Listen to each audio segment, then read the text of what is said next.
Hello বন্ধুরা, আজকের এই অসাধারণ গল্পে তোমাদের স্বাগত। আমার নাম শর্মিলা। আমার বয়স ২৩ বছর। আমার বাড়িতে আমি, আমার মা বাবা আর বড় ভাই থাকি। আমি এইমাত্র পড়াশোনা শেষ করেছি, কিন্তু এখনও ভবিষ্যতের কোনো পরিকল্পনা করিনি। বাবা চাকরি করেন, আর আমার ভাইও যেখানে কাজ পায় সেখানে হাত লাগিয়ে দেয়। আমাদের সবার জীবন ভালোই চলছিল, আমরা খুব খুশিতে ছিলাম। কিন্তু এরপর আমার সঙ্গে এমন কিছু ঘটতে চলেছিল যা আমি স্বপ্নেও ভাবিনি। একদিন বাবার দিল্লিতে ট্রান্সফার হয়ে গেল, এজন্য আমাদের বাড়ি ছেড়ে দিল্লি চলে যেতে হলো। এখন আমরা দিল্লিতে একটা ভাড়া বাড়িতে থাকতে শুরু করলাম। আমি ভাবলাম এবার আমিও চাকরি করব আর বাড়ির লোকদের আর্থিক সাহায্য করব। চাকরির খোঁজে এদিক ওদিক ঘুরলাম, কিন্তু কোথাও কিছু জুটল না। হতাশ হয়ে বাড়ি ফিরে এলাম। বাড়ির লোকেরা আমাকে বোঝালো কোথাও না কোথাও চাকরি জুটে যাবে। একদিন গ্রাম থেকে ফোন এলো, আমার মাসির শরীর খুব খারাপ। এটা শুনে মামা আর ভাই তড়িঘড়ি গ্রামের উদ্দেশ্যে রওনা দিল। বাড়িতে শুধু আমি আর বাবা রয়ে গেলাম। গ্রামে পৌঁছে ভাই ফোন করে জানালো তাদের কমপক্ষে ১৫ দিন লাগবে। আমাকে বলল, তুই বাবার খেয়াল রাখিস। আসলে বাবা প্রতিদিন রাতে ঘুমোতে যাওয়ার আগে মদ খান। মদ খেয়ে তিনি এমন অবস্থায় চলে যান যে কিচ্ছু বোঝেন না। মাঝে মধ্যে তো তাঁর প্যান্টও খুলে যায়, তাই তাঁর দেখাশোনা করতে হয়। একদিন বাবা অফিস থেকে ফিরে বলবেন, শর্মিলা, আমার এক পুরনো বন্ধু আসবে। আমি বুঝাম বাবা এবার মদ খাবার প্ল্যান করছেন। পরদিন বাবার অফিস ছুটি ছিল। আমরা দুজনে খাওয়া দাওয়া করে ঘুমিয়ে পড়লাম। সকালে আমি যখন বাড়ির কাজে ব্যস্ত, তখন দরজার বেল বাজল। দরজা খুলে দেখি ৪০ থেকে ৪৫ বছরের একজন লোক দাঁড়িয়ে। তিনি জিজ্ঞেস করলেন, তুমি কি রাহুলের মেয়ে? আমি হ্যাঁ বললাম। তারপর জিজ্ঞেস করলাম, আপনি কে?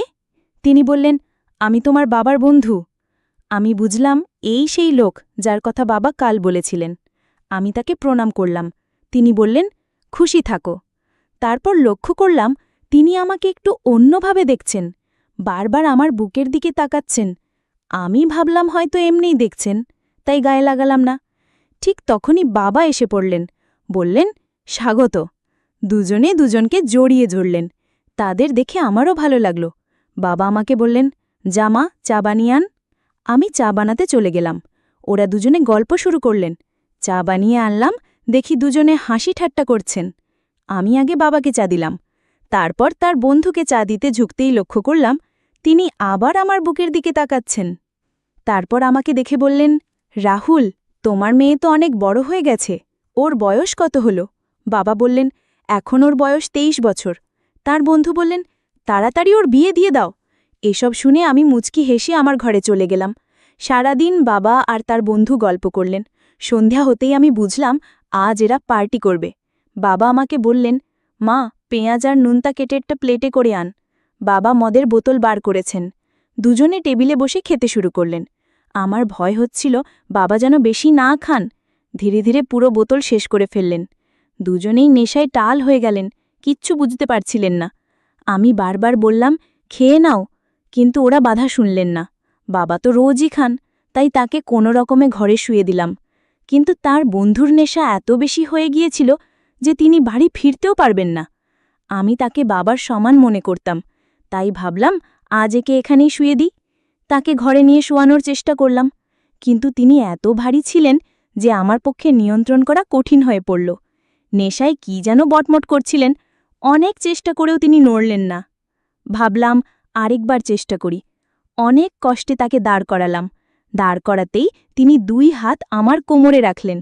আমি ভাবলাম নেশায় আছেন তাই এমন করছেন, কিন্তু তারপর দেখলাম তিনি হাতটা ধীরে ধীরে নিচে নামিয়ে আমার পিছনে রেখে জোরে চাপ দিতে শুরু করলেন। আমি হঠাৎ তাকে ধাক্কা দিলাম। তিনি পড়ে গিয়ে সোফায় আছড়ে পড়লেন। আমি ভাবলাম নেশায় আছেন তাই এমন করেছেন, তার কিচ্ছু জ্ঞান নেই। আমি ভয় পেয়ে গেলাম। তাড়াতাড়ি তাকে সোফায় শুয়ে কম্বল চাপা দিয়ে ঘুম পাড়িয়ে দিলাম। তারপর নিজের ঘরে গিয়ে শুয়ে পড়লাম। ঘুমোতে গিয়ে ভাবছিলাম আঙ্কেলকে ধাক্কা দেওয়া উচিত হয়নি, তিনি নেশায় ছিলেন, কিচ্ছু বুঝতে পারেননি। তিনি তো আমার বাবার সমান। সকালে তাড়াতাড়ি উঠে দেখলাম বাবা আর তার বন্ধু দুজনেই ঘুমোচ্ছেন। চা বানিয়ে ওদের জাগালাম, চা খাইয়ে দিলাম। দুজনে ফ্রেশ হয়ে গেলেন। বাবা অফিসের জন্য তৈরি হতে লাগলেন। আমাকে বললেন, জামা, নাস্তা বানিয়ে আন। আমি নাস্তা বানাতে গেলাম। নাস্তা নিয়ে আসতেই দেখি বাবার বন্ধু বারবার আমার দিকে তাকাচ্ছেন। বুঝতে পারছিলাম না কেন এমন করছেন। হঠাৎ ভাইয়ের ফোন এলো, বলল মাসির সঙ্গে মায়েরও শরীর খারাপ হয়ে গেছে, আমাদের তাড়াতাড়ি গ্রামে আসতে হবে। আমি বাবাকে বললাম। বাবা বললেন, তুই এখানে থাক, আমি একা গ্রামে যাচ্ছি। আমি বললাম, বাবা আমি একা এখানে কিভাবে থাকব, আমার ভয় করে। বাবা বললেন, আমার এই বন্ধু ছুটিতে এসেছে, ওরও একটা ঘর ভাড়া লাগবে, আমি গ্রাম থেকে ফিরে আসা পর্যন্ত ও এখানে থাকবে। বাবার বন্ধু বললেন, ঠিক আছে। বাবা তাকে বললেন, আমার মেয়ের খেয়াল রেখো। আঙ্কেল বললেন, রাহুল তুমি চিন্তা করো না, আমি তোমার মেয়ের নিজের মেয়ের মতো দেখাশোনা করব। তারপর বাবা গ্রামে চলে গেলেন। বাড়িতে শুধু আমি আর আঙ্কেল রয়ে গেলাম। আমি আঙ্কেলকে বললাম, আমি খাবার বানাচ্ছি, তারপর দুজনে বসে খাবো। আঙ্কেল হ্যাঁ বললেন। আমি খাবার বানিয়ে আনলাম, দুজনে বসে খেতে লাগলাম। খাবার সময় আঙ্কেল বারবার আমার দিকে তাকাচ্ছিলেন। তারপর বললেন, বেটি তুমি খুব সুন্দর দেখতে। আমি ধন্যবাদ দিলাম। তারপর বললাম, আঙ্কেল কাল রাতে আপনি অনেক বেশি মদ খেয়েছিলেন। তিনি হেসে বললেন, আজ থেকে কম খাবো। ধীরে ধীরে সন্ধে হয়ে এলো। আঙ্কেল বললেন, আমার জন্য একটা প্লেটে পেঁয়াজ আর নুনতা নিয়ে আয়। আমি বুঝলাম আঙ্কেল আবার মদ খাবেন।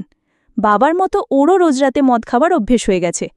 আমি নুনতা আর পেঁয়াজ এনে দিলাম। জিজ্ঞেস করলাম, মদে এমন কি আছে যে রোজ খান, এটা খেলে কি মজা লাগে? আঙ্কেল বললেন, হ্যাঁ, এটা খেলে খুব ভালো লাগে। আমি বললাম, সত্যি? তিনি বললেন, একবার তুমিও খেয়ে দেখো। আমি আগে অনেকবার না বললাম, না আমি মদ খাবো না, কিন্তু আঙ্কেল খুব জেদ করলেন। শেষে আমি রাজি হয়ে গেলাম। আঙ্কেলের সঙ্গে বসলাম, তিনি আমাকে এক গ্লাস মদ দিলেন। মদ খেতেই আমার মাথা ঘুরতে শুরু করল। আঙ্কেলও খেতে লাগলেন। এভাবে আমরা পুরো বোতল শেষ করে ফেললাম। আমার মাথা ঘুরছিল, খুব দাঁড়াতেও পারছিলাম না। দেখলাম আঙ্কেল উঠে জল খাচ্ছেন। আমার চোখে ঝাপসা দেখছিলাম, মাথাটা ভীষণ ঘুরছিল। আঙ্কেল আমার কাছে এসে বললেন, বেটি তুমি চিন্তা করো না, তোমার মা আর মাসি দুজনেই ঠিক হয়ে যাবে। তারপর আমাকে জড়িয়ে ধরে শক্ত করে চেপে ধরলেন। দুই হাত আমার কোমরে রেখে বললেন, বেটি তুমি চিন্তা করো না, নিশ্চিন্তে থাকো, আমি সব সময় তোমার সঙ্গে আছি। আমি নেশায় ছিলাম, তাই কোনো রকমে কথা বলতে পারছিলাম না। নেশা এত বেশি হয়ে গিয়েছিল যে হাঁটতেও পারছিলাম না। তারপর মাটিতে পড়ে গেলাম। আঙ্কেল আমাকে কোলে তুলে তার ঘরে নিয়ে শুয়ে দিলেন। দরজা বন্ধ করে আমার পাশে শুয়ে পড়লেন। বাইরে খুব জোরে হাওয়া বইছিল। আমার কিচ্ছু মনে নেই, আমার অবস্থা খুব খারাপ ছিল। আঙ্কেল একটা কম্বল নিয়ে আমার গায়ে দিলেন। তারপর নিজেও কম্বলের নিচে ঢুকে পড়লেন। আমরা দুজনে বিছানায় শুয়ে কম্বল মুড়ি দিয়ে ঘুমোচ্ছিলাম। আঙ্কেলের খুব ঠান্ডা লাগছিল, তাই তিনি আমাকে শক্ত করে জড়িয়ে ধরলেন। আমার অবস্থা আরও খারাপ হয়ে যাচ্ছিল। নেশায় আমার কিছু জ্ঞান ছিল না। তারপর কখন ঘুমিয়ে পড়লাম জানি না। সকালে উঠে দেখলাম আমার হাত পা খুব ব্যথা করছে। তারপর দেখলাম আঙ্কেল আমার পাশে ঘুমাচ্ছেন। তিনি পুরোপুরি কাপড় খুলে শুয়ে আছেন। আমি ভয় পেয়ে গেলাম। তারপর দেখলাম আমারও অর্ধেক কাপড় খোলা। আমি আরও ঘাবড়ে গেলাম। বিছানা থেকে নামতে গিয়ে খুব জোরে ব্যথা অনুভব করলাম, সারা শরীরে ব্যথা। তাড়াতাড়ি কাপড় পরে হাঁটার চেষ্টা করলাম, কিন্তু ব্যথার জন্য হাঁটতেও কষ্ট হচ্ছিল। ব্যথা এত বেশি ছিল যে আমি বুঝে গেলাম রাতে আঙ্কেল আর আমার মধ্যে কিছু ভুল হয়েছে। আমি ভয়ে কান্না শুরু করে দিলাম। মনে মনে ভাবতে লাগলাম, যদি এটা বাড়ির লোকেরা জানতে পারে তাহলে কি করব। তারপর তাড়াতাড়ি গোসল করে তৈরি হয়ে নিলাম। বাইরে আসতেই দেখি আঙ্কেল সেখানে আছেন। তিনি আমাকে জিজ্ঞেস করলেন, কাল রাতে মদ কেমন লাগলো, ঘুম কেমন হলো? আমি বললাম, মদ খেয়ে আমি খুব বড় ভুল করেছি। আঙ্কেল বললেন, কিচ্ছু হয়নি, আমার তো কাল রাতে খুব মজা লেগেছে। আমার জীবনের সবচেয়ে বড় দিন ছিল, এমন দিন আর আসবে না। সত্যি আমার খুব ভালো লেগেছে। আমি সব বুঝে গেলাম। আমি আমার ঘরে চলে গেলাম। আধা ঘন্টা পর বাবা ফিরে এলেন। বাইরে আসতেই বাবা বললেন, মা আর মাসির শরীর এখন ঠিক আছে। তারপর আঙ্কেলকে জিজ্ঞেস করলেন, আমার মেয়ে তোমাকে বিরক্ত করেনি তো?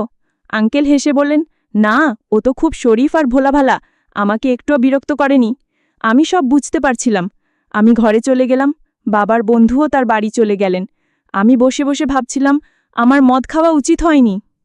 তারপর ভাবলাম, যা হয়ে গেছে তা হয়ে গেছে, আজ থেকে আর কখনো এমন ভুল করব না। তো বন্ধুরা, এই গল্পটা তোমাদের কেমন লাগলো কমেন্টে জানিও। এমন ভিডিও দেখতে আমাদের চ্যানেলটিকে সাবস্ক্রাইব করে রাখবেন। ধন্যবাদ।